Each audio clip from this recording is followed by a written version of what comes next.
Top diplomats from Egypt, Jordan, and France met on Saturday in Cairo for talks. Egypt's Foreign Minister Sameh Shoukry received French Foreign Minister Stéphane Séjourné and Jordanian Foreign Minister Ayman Safadi in the Egyptian capital. During the meeting, the ministers discussed the Israel-Hamas war and Israel's looming offensive on the packed city of Rafah.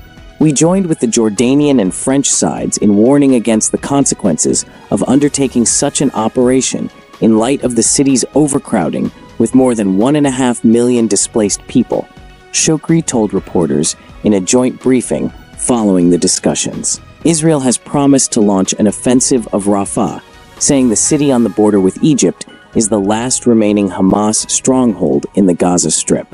Israel's neighbors and key mediators have warned of disaster and repercussions if its military expands its offensive into the city, where more than half of Gaza's 2.3 million people are crammed. On Friday, Israeli Prime Minister Benjamin Netanyahu announced Israel would return to the table for ceasefire talks with Hamas. Friday's announcement marks yet another attempt to reach a deal to pause the fighting in Gaza in exchange for the release of Israeli hostages. Efforts by the United States, Qatar, and Egypt to negotiate a ceasefire appear stalled as the war grinds through its 6th month. Israel declared war in response to a bloody cross-border attack by Hamas on October 7th, in which 1,200 people were killed and 250 others were taken hostage. Israel responded with a campaign of airstrikes and a ground offensive that have left more than 32,000 Palestinians dead, according to local health authorities. The health ministry in Hamas-run Gaza